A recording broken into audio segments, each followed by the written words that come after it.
ऐसे बुद्धिजीवी, विचारक, क्रांतिकारी, पढ़े लिखे लोग हैं जिन्हें ओशो के कथित सन्यासी कह सकते हैं। कथित। वो गाहे बगाहे ओशो के काम में कमियां निकालते रहते हैं, जोड़ तोड़ करते रहते हैं। ये ठीक किया, ये गलत किया, ऐसा नहीं होना था, वैसा होना था। या कई बार ओशो के लिए अपशब्द भी बोल देते हैं। आलोचना में बहुत सारी बुराई भी आ जाती है, गुस्सा भी आ जाता है, और समझते हैं कि वो ओशो के बहुत क्रांतिकारी सन्यासी जो ओशो में तक कमियां निकाल देते हैं। फिर ऐसे लोगों का भी वो समर्थन ढूंढ लेते हैं जिनने कभी ओशो के साथ में काम किया और उन्होंने कुछ गड़बड़ी की, जैसे शीला और इस तरीके के, उनको भी ले आते हैं। अब वो अपने ढंग से पता नहीं क्या क्या ओशो के लिए बोलती है, या और भी इस तरीके के लोगों की कोई कमी नहीं है, वो बोलते हैं। और उन सब के विचारों को, उनकी बातों को रख के सोचते हैं कि जी वो तो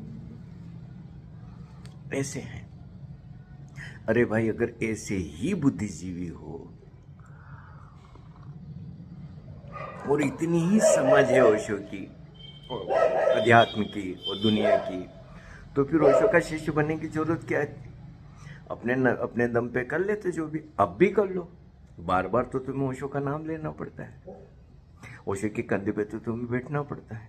तो ये दोगले लोग होते हैं। ओशो का उपयोग भी करना, दुरुपयोग भी करना, और फिर अपनी कूड़न को भी निकालना।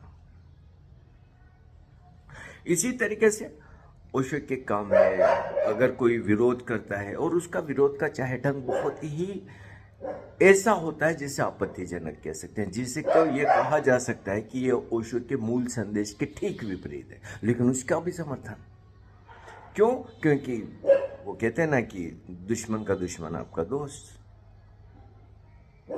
तो ऐसी चीजें चलती रहती है, देखता रहता हूं मैं भी। और फिर जो लोग हैं जिनको ये कहने का कोई प्रमाण होता है कि वो ओशो के बड़े पुराने से, उनके पास में फोटोएं होती हैं या बातें होती है कि वो ओशो के कब और कितने पुराने समय में ओशो से मिले, कि बम्बई में मिले, कि यहाँ मिले, कि वहाँ मिले। अब वो लोग आधार तो बढ़िया बना लेते हैं, प्रमाण तो खूब देते थे सोशल साइट्स पे, लेकिन उन सब के ऊपर वो अपना कचरा पट्टी निकालते रहते हैं, अपनी कूड़न निकालते रहते हैं। अब जो ये कई कंडीशनिंग होती है ना, वो बहुत गहरी जाती है। ओशो लगातार कंडीशनिंग पे हमारे जोर करते, कोई आसानी से कंडीशनिंग आपका पीछा नहीं छोड़ती, हमारा पीछा नहीं छोड़ती। तो सतत सतत सतत सतत काम करने की जरूरत होती। गाहे बगाहे वो कंडीशनिंग ऊपर आ जाती, ओशो कहीं ले जाते हैं, वो ऊपर आ जाती। अब मैं हैरान होता हूँ, एक सज्जन जो अपने आप को बड़े लेखक और पता नहीं क्या क्या करते रहते हैं, वो जिस तरीके से सांप्रदायिक है, जिस तरीके से वो एक राजनेता का समर्थन करते हैं, विष्णु का अवतार तक बता रहे। अब कहाँ ओशो राजनीति पे क्या बोलते हैं, लेकिन ये जो कालमेल चलता है ना, ये घातक हो जाता है, ये खतरनाक हो जाता है।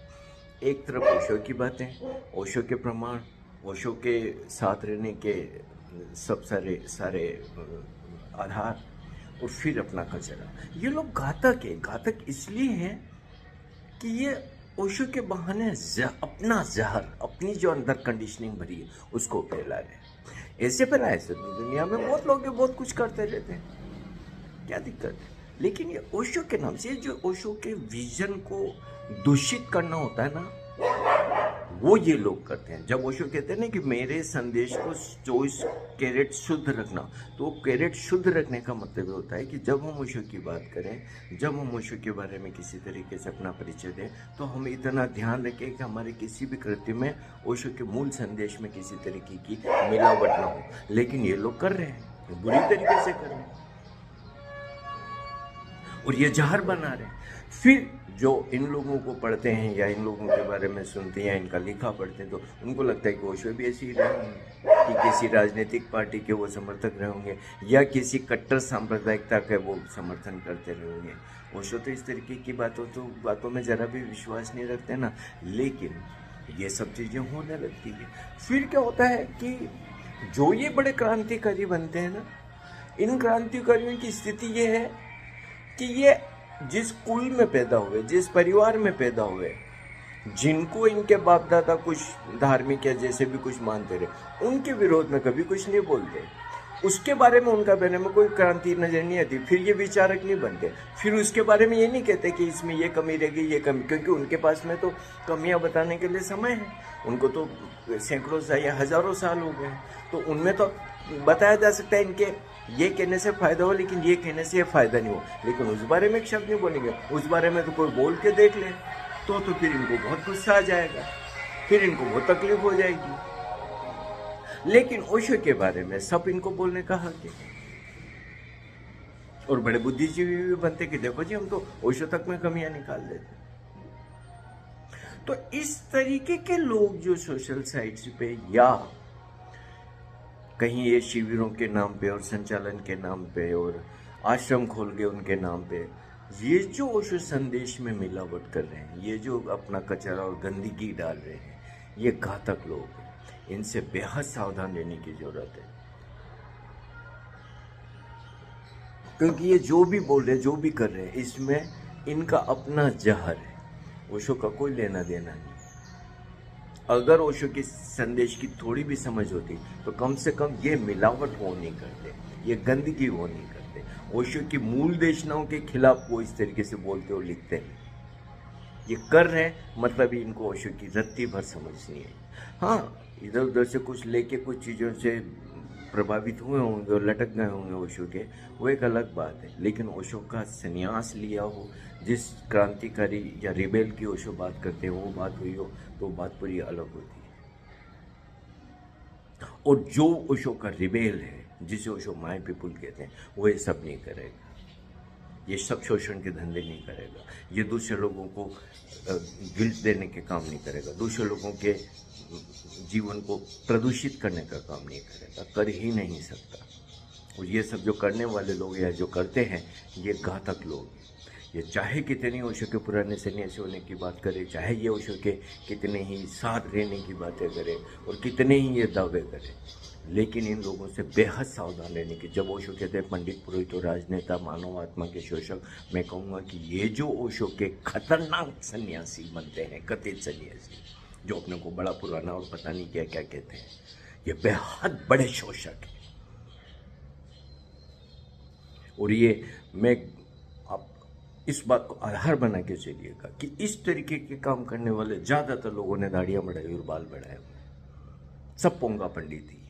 रहो ना भाई अच्छे जीन्स में, टी शर्ट में, बढ़िया से स्मार्ट बन के, टोपी पे लगा के, क्या फर्क पड़ता है। लेकिन इनको इनके बाहर ही आवरण करने पड़ते हैं। यही तो सब चीज़ें होती हैं जिनसे ये अपने आप को महान बनाने लगते हैं, क्योंकि भीतर कुछ घटा ही नहीं। विचार के तल पे कुछ नहीं घटा, न ध्यान के तल पे कुछ घटा। अगर भीतर कुछ घटा होता तो इन बाहरी दिखाओं की कोई ज़रूरत नहीं पड़ती। बाहरी दिखाओं की ज़रूरत ही इसलिए पड़ती कि भीतर कुछ भी नहीं घटा। तो ये एक कसौटी होनी चाहिए कि जितने भी लोग बाहरी दिखावे कर रहे हैं उनके भीतर कुछ भी नहीं हुआ है। ये ओशो जैसे टोपे पहन रहे, रोब पहन रहे, कुर्सियों पे बैठ रहे, धक्के दे रहे हैं, हाथ हिला रहे, नाच रहे हैं, या जो कुछ भी कर रहे हैं, ये सारे के सारे धोखेबाज है, पाखंडी है। क्योंकि एक असली शिष्य को इन बाहरी दिखाओं की जरूरत नहीं पड़ती है। उसका जीवन अपने आप में परिचायक होता है। कल ही एक मैंने कोटेशन डाला ना फेसबुक पे, ओशो ने कहा कि तुम्हारा बोलना, तुम्हारा चलना, तुम्हारा व्यवहार बताएगा कि तुम मेरे शिष्य हो, तुमने मेरे से कुछ सीखा है। इन सब चीज़ों की जरूरत नहीं पड़ती। ये बेहद बचकानी और उथली चीज़ें हैं। और इस तरीके के लोगों से सोशल साइट्स पे, यूट्यूब पे, सब तरफ से, या शिविर संचालन के नाम पे सबसे बहुत सावधान रहिए। ये ओशो संदेश के हत्यारे हैं। इन मर्डरर्स से सावधान रहिए। ओशो को पढ़िए, ओशो को सुनिए, ध्यान करिए। किसी मध्यस्थ की ज़रूरत नहीं है। ओशो के काम में किसी मध्यस्थ की ज़रूरत नहीं है।